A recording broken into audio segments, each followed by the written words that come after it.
final year. I am Karina. My name is Muskan. I am Shafri. Today we are determining the melting point of the organic compound. This is our apparatus for melting point. This is the light off on switch. This is heater low और high. इससे हम क्या करेंगे कि जो हमारा temperature है उसको कंट्रोल करेंगे. अगर हम हाई करेंगे तो जो हमारा हीटिंग है, जो हमारा टेम्परेचर है वो जल्दी से रेज हो जाएगा. अगर हम इसे लो कर देते हैं तो जो हमारा टेम्परेचर है वो आराम से होता है. उसके बाद ये जो हमारा स्विच है वो है टेम्परेचर कंट्रोलर. इससे हम कोई भी अपना जो टेम्परेचर हमें करना है उससे हम अपने टेम्परेचर को कंट्रोल कर सकते हैं. उसके बाद यहाँ से हम देखते हैं कि हमारी जो कैपिलरी है उसमें जो हमारा कंपाउंड डाला था हमने वो मेल्ट हो गया है या नहीं हुआ है. उसके बाद यहाँ पर जो ये बड़े वाला दिख रहा है, होल दिख रहा है, इसके अंदर हम अपना थर्मोमीटर डालते हैं. इसको हम इस तरीके से डालेंगे.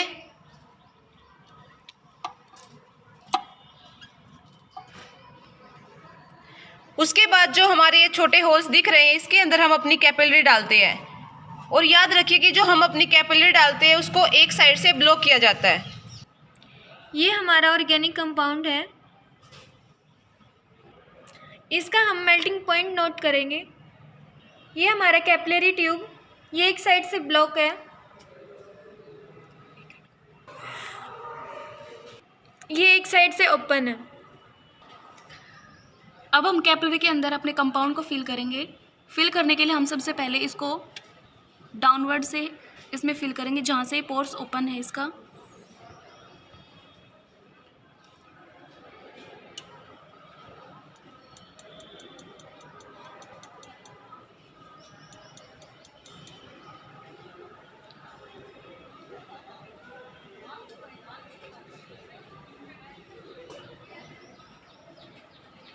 इसको हम सरफेस पे टैप करेंगे ताकि जो हमारा कंपाउंड है वो कैपिलरी के अंदर फिल हो जाए.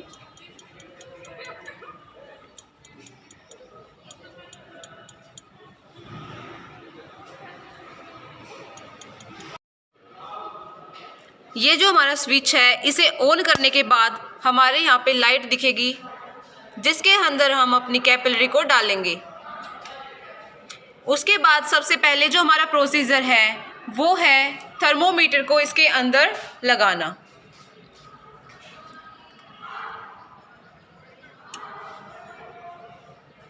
उसके बाद जैसा कि हम देख पा रहे हैं जो हमारा जो टेम्परेचर है इसके ऊपर वो हमारा अब 32 पे पहुंच चुका है. हमारा टेम्परेचर धीरे धीरे राइज कर रहा है और ये 40 के अप्रोक्स हो चुका है. अब हम इसके अंदर अपनी कैपिलरी को डालेंगे जिसके अंदर ऑर्गेनिक कंपाउंड डाला हुआ है. हमने जो अपनी कैपिलरी डाली है उसको हम अपने बंद एंड की तरफ से इसके अंदर डालेंगे ताकि जो हमारा ऑर्गेनिक कंपाउंड है वो निकल ना पाए. उसके बाद हम देख पा रहे हैं जो ये हमारा ऊपर वाला हिस्सा है वो खुला हुआ है. उसके बाद ये हमारा टेम्परेचर कंट्रोलर है. इससे जिस हमने अपने टेम्परेचर को 25 डिग्री सेल्सियस के ऊपर कंट्रोल कर रखा है. उसके बाद यहाँ से हम अपने ऑर्गेनिक कंपाउंड को देख पाएंगे कि वो मेल्ट हो रहा है. जैसे ही हमारा जो ऑर्गेनिक कंपाउंड है वो मेल्ट हो जाता है उसके बाद हम अपना थर्मोमीटर के ऊपर से अपने टेम्परेचर उसके मेल्टिंग पॉइंट को नोट डाउन कर लेंगे.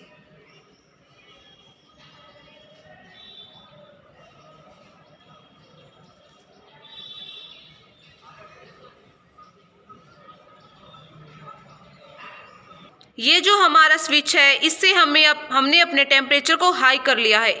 इससे जो हमारा टेम्परेचर है वो जल्दी राइज करेगा. हमारा टेम्परेचर 50 के अप्रोक्स जा चुका है.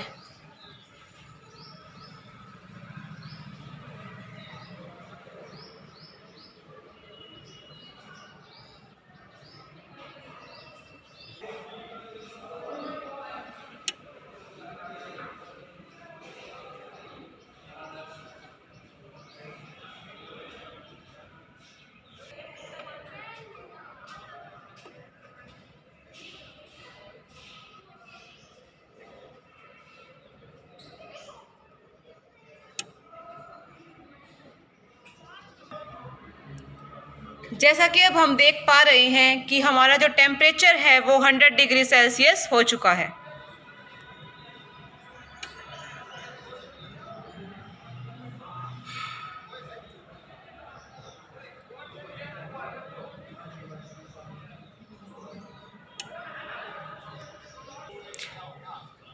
जैसा कि अब हम देख पा रहे हैं कि जो हमारा जो कंपाउंड था वो मेल्टिंग होना शुरू हो चुका है।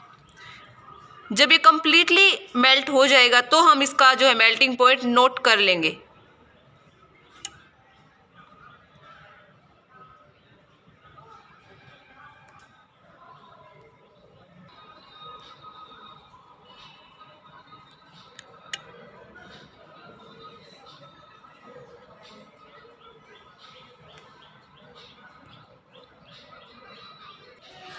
जैसा कि अब हम देख पा रहे हैं हमारा जो ऑर्गेनिक कंपाउंड है वो मेल्ट हो चुका है। उसके बाद हम अपना मेल्टिंग पॉइंट नोट कर, हमारा जो मेल्टिंग पॉइंट आया है वो आया है 159 के अप्रोक्स। जैसा कि अब हम देख पा रहे हैं कि जो हमारा जो ऑर्गेनिक कंपाउंड है बिल्कुल मेल्ट हो चुका है।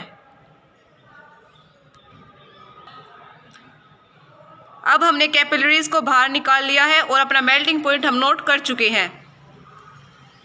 हमारा जो मेल्टिंग पॉइंट आया है वो आया है हमारा 161।